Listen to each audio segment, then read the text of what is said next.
In 1959, 9 experienced hikers disappeared in the remote Ural Mountains under circumstances so strange that even decades later, no one can fully explain what happened. Their tent was found torn open from the inside, and some of the hikers had fled into the freezing night without shoes or adequate clothing. Why would seasoned explorers run into sub-zero darkness in such a state, leaving their gear behind? This is the mystery of Dyatlov Pass, a story that has puzzled the world for over 60 years. The expedition was led by Igor Dyatlov, a 23-year-old student from the Ural Polytechnic Institute, along with 8 other skilled hikers. Their goal was a challenging trek through the northern Urals, aiming to reach Otorten Mountain.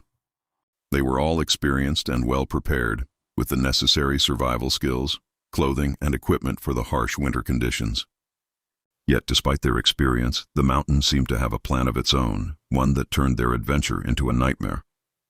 After the group failed to return on the scheduled date, search teams were sent out, eventually locating their campsite on the slope of Kolachiakal. The scene that greeted the rescuers was bizarre and chilling. The tent was found partially collapsed, cut open from the inside, with footprints in the snow leading away from it.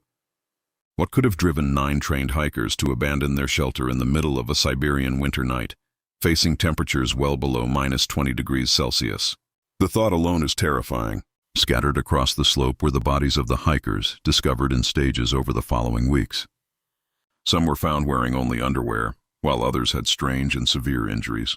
One had a fractured skull, another a crushed chest, yet there were no external wounds suggesting an attack. Some bodies had mysterious traces of radiation, adding another layer of perplexity. Each detail contradicted the last, and investigators struggled to piece together what truly happened. Nothing in human history could easily explain the scene. The condition of the hikers' clothing and the way they were found hinted at panic and fear. Their shoes and warm coats were left behind, and some of the hikers had traveled hundreds of meters into the forest before succumbing to the cold. The tent itself, slashed from the inside, suggested a desperate escape from an immediate threat.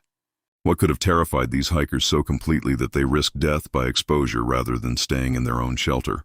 The scene seemed almost unthinkable, a nightmare frozen in time. Over the years, countless theories have emerged to explain the Dyatlov Pass incident.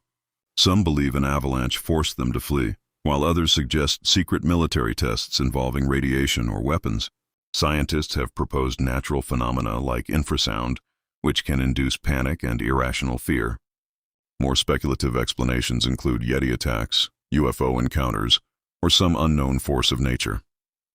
Each theory has its supporters, yet none can account for all the strange details observed at the site.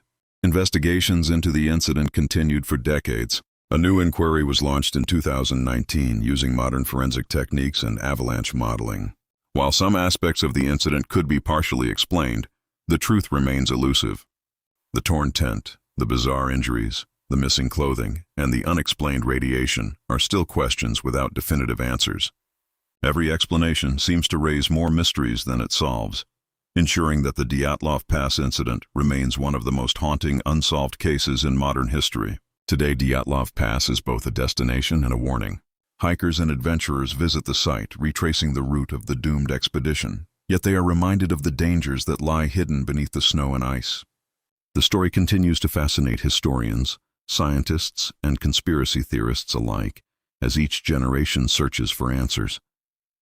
The mystery of why 9 young, skilled hikers abandoned their tent and perished in the Siberian wilderness endures, frozen not just in the mountains, but in the imaginations of all who hear it.